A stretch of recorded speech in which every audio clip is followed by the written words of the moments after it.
Sorry I'm late. Caught watching in Oklahoma State, West Virginia. How'd that end? Oklahoma State by 3. Really? So, freshman, well, was a freshman. Same kid who had a couple threes last year. Hit a couple threes this year. So, yeah, Penn State, get a very good Penn State team, a team that swept us last year, a team that is extremely talented. They are, boy, when you dive into them, I really like their parts. They've got a elite guard in Carr, arguably maybe the best point guard in the league. He's got great size. He scores at I don't know if he's leading the league or second, maybe in second. K to lead it. But can go get one. I mean, he's got size at 6'5". He scores a lot off the bounce. I love the Watkins kid inside. I love his. He's kind of like Inspector Gadget. You know, he's got the long arms and they just go forever. And he clogs the paint up. And then they've got some guys that know their roles. And so this is a team that offensively I think has a lot of pieces. They're not an extremely deep team in terms of when you start looking at it, productivity off the bench, but they're very much improved, and a very, very good basketball team, and one we'll have to really sit down guard and play better than we did the other night on the defensive end, because that was one of those few games where there was very little recognition of anything that we were trying to do, especially on the defensive end. They had a possession, they made 8 passes. I can't tell you the last time one of those happened. And, you know, that's, I guess, shows our lack of immaturity and maybe our lack of inspiration. But we'll see if we can be better tomorrow at some of those things. Brad, Wisconsin normally, didn't appear to be a good matchup for your team. Does Penn State appear to be a little bit better of a matchup, man for man? Yes and no. It's Wisconsin's hard because of their Wisconsin didn't run much. You know what I mean? It was just a few little simple actions, but it was the way that they got into it. It's how they went about it. They weren't a set oriented team. Penn State's not either. Penn State will run a few actions, but if we don't deny and we don't play with more inspiration, with more fire than we did against them, they'll be a bad matchup too. Carr concerns me. Just simply he's a point guard with size and he's a guy that's proven that he can score the ball on all 3 levels. Brad, Trent's performance against Wisconsin and what he's been doing puts him in some company among UI freshmen over the years.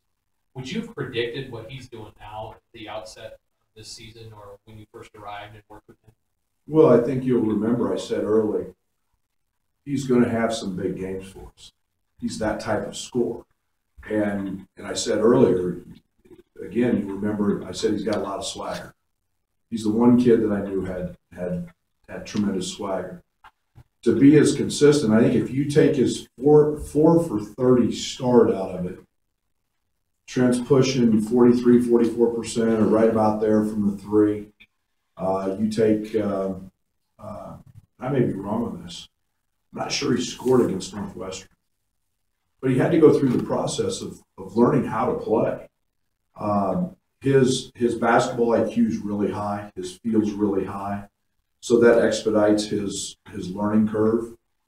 And then it was a matter of him kind of getting a feel for the game and what it's about. And now you throw confidence in with that. And now you're starting to see a guy that's got that potential. But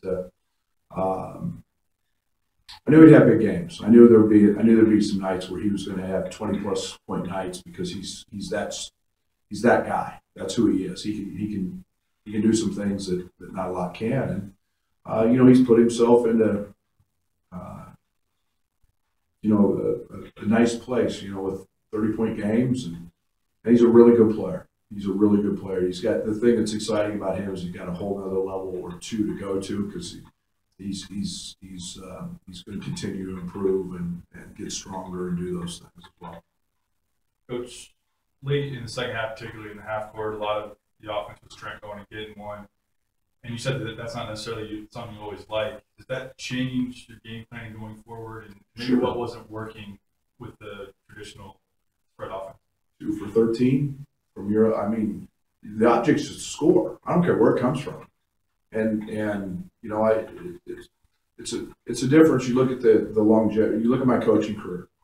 I played with a point guard who couldn't score. I played with one who was a pro. You have to adapt. You have to adjust. And you know, there are nights that things don't work. You know, and I'm not, you know, we're challenged at times scoring basketball, and getting the ball to LeBron sometimes isn't easy as it sounds, you know, but somebody has to deliver the ball to LeBron.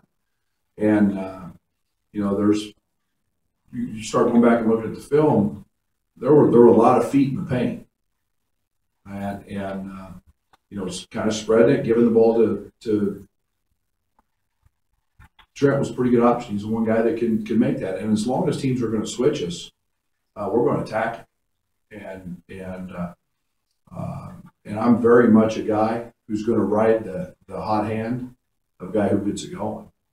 And I've always been that way. I believe in that. I loved it as a player, and I do it as a coach. But you know, Mark had a tough night. Mark was, I don't know, 1 for 10 or whatever, you were 11, 9.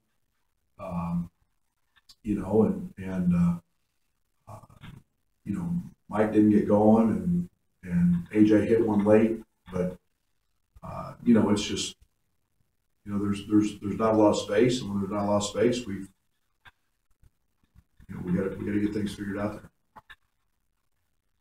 I understand you're back in the gym pretty early yesterday morning. You've been in the post disappointing game practice before. Has there been a change in the team's response, or what's been their response to? Well, the reason we were in the gym didn't have anything to do with the way we played. That didn't have one thing to do with it. So we were in there for other reasons.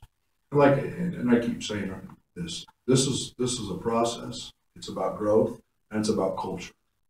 And you guys have got to do the right things off the court to do them on, and you have to win that way. And you know, I got a pyramid I use all the time: talent, character, preparation, and at the top of it is result. And it's got to be in that order.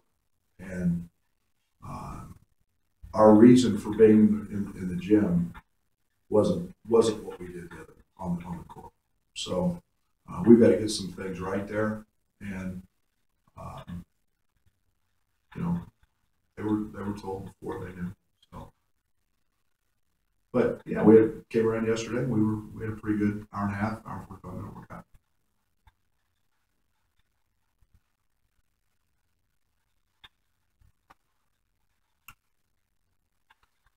You said Kemper was dealing with some illness. Wisconsin team feeling better. You're gonna have everybody. Yeah, he was fine at 6 o'clock yesterday morning. He'll be back. Brad, you mentioned Penn State not having a productive bench. How does that impact your game planning? Well, they play 5 guys a lot of minutes, and I think one of the things that we've been able to do through the course of the year, you know, we foul too much. We also put a lot of fouls on people, where people draw 21, 22 fouls a game in ours. You know, and I had one of the officials the other night tell me we were a Chinese fire drill this game. And I'm not saying that in no good way, but that's when we foul, we put a lot of fouls on opponents too when we're aggressive. That can impact the game when you don't have tremendous amount of depth. I think the one thing that doesn't have anything to do with whether they're good or bad players. Their starting five is really, really good, as good as anybody in this league, and they proved that when at Ohio State. This team is good. and they just like to keep those guys on the floor a bunch. But you know, we've got to do our part and stay aggressive and offensive rebound you know, it's with us. It's about being aggressive and not passive. And if we can get some fouls on those guys, it's positive. You mentioned Mike Watkins. Obviously, he's one of the better shot blockers in the league. Are there things maybe you can take away from the Minnesota game and Reggie Lynch, just the way things happen there, where you can? They're very similar. They're very similar. We've spent all morning and most of yesterday trying to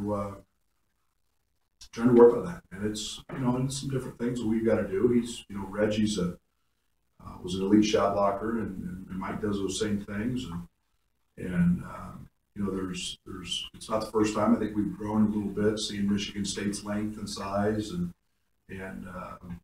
other teams around the league. So I think we're a little better prepared for that now than maybe we were when we faced Minnesota. But very similar type guys.